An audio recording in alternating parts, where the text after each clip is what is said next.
Everyone ഒരു അടിപൊളി ഏത് ക്രാഫ്റ്റ് ഉണ്ടല്ലോ. എൻ്റെ കയ്യിൽ മതിയായ പ്രൊഡക്ട്സ് ഒന്നും ഇല്ലാത്തതുകൊണ്ട് ഞാൻ എൻ്റെ മേക്കപ്പ് പ്രൊഡക്ട്സ് വെച്ചിട്ടാണ് ഇതൊക്കെ അഡ്ജസ്റ്റ് ചെയ്തത്. ആദ്യമേ തന്നെ നമ്മുടെ ലിപ്പ് ആൻഡ് ചീക്ക് ടിൻറ്റും പിന്നെ നമ്മുടെ ബേബി ക്രീമൊക്കെ വെച്ചിട്ടാണ് ഈ ക്യൂട്ട് ബ്യൂട്ടിഫുൾ ആയിട്ടുള്ള ഗേളിനെ നമ്മൾ ഒന്ന് ഒരുക്കുന്നത്. അതിനുശേഷം സ്കാർഫിലേക്ക് വന്നപ്പം ഇട്ട് കൊടുത്തത് മറ്റൊന്നുമല്ല, നമ്മുടെ ലിപ്പ് ലൈനറാണ്.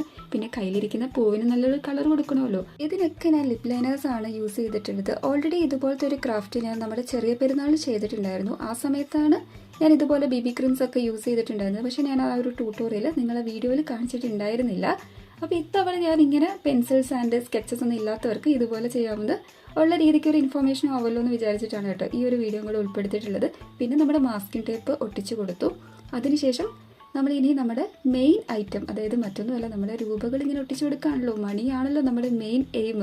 അപ്പോൾ ആ ഒരു മണി ഇതേപോലെ ചുരുട്ടി ഒരു സ്കേർട്ട് രൂപേണ ഞാൻ ഒട്ടിച്ച് കൊടുക്കുന്നുണ്ട് കേട്ടോ. സെക്യൂർ ചെയ്ത് കൊടുക്കുന്നുണ്ട്. ഫൈനൽ റിസൾട്ട് കാണാൻ നല്ല രസമുണ്ടെന്ന് എനിക്ക് ഭയങ്കരമായിട്ട് ഇഷ്ടപ്പെട്ടു. ഞാൻ മാസ്കിംഗ് ടേപ്പ് എന്നാണ് പറഞ്ഞത്. ആക്ച്വലി ഇത് ഡബിൾ സൈഡ് ടേപ്പാണ് കേട്ടോ. ആ ഒരു പേര് വിട്ടുപോകണ്ട. എങ്ങനെയുണ്ട്? രസമുണ്ടല്ലേ? എനിക്ക് ഭയങ്കരമായിട്ട് ഇഷ്ടപ്പെട്ടു. നോർമലി എല്ലാവരും സ്കേർട്ട് രൂപ വേറെ രീതിക്കാണ് ചുരുട്ടിയെടുക്കുന്നത്. പക്ഷെ ഞാൻ ഈ പ്രാവശ്യം കുറച്ചൊന്ന് വെറൈറ്റി ആയിട്ട് നമ്മുടേതായ ഒരു കോൺട്രിബ്യൂഷൻ വേണമല്ലോ, അങ്ങനെയാണ് ഈ ഒരു ചുരുട്ടലിലേക്ക് പോയത് കേട്ടോ. ഫൈനലി ഒരു ചെറിയൊരു സ്റ്റിക്കും കൂടെ വെച്ച് കൊടുത്തപ്പോൾ നമ്മുടെ ബ്യൂട്ടിഫുൾ ഈദ് സ്പെഷ്യൽ യുണീക്ക് ആയിട്ടുള്ള ഒരു ഗിഫ്റ്റ് ഐഡിയ ഇവിടെ കംപ്ലീറ്റ് ആയിട്ടുണ്ട്. എങ്ങനെയുണ്ട്? ഇഷ്ടമായില്ല എന്നൊക്കെ കമൻറ്റ് ചെയ്യാം. എങ്ങനെയുണ്ട് നമ്മുടെ ഈ ഒരു ക്രാഫ്റ്റ്? കാണാൻ നല്ല ഭംഗിയില്ലേ? ഫൈനൽ ലുക്ക് ഇതാണ് കേട്ടോ. ആരും റിയൽ മണി എടുക്കണ്ട, ഫേക്ക് മണി ഇഷ്ടം പോലെ അവൈലബിൾ ആണ്. ടാഗ് ചെയ്യാം.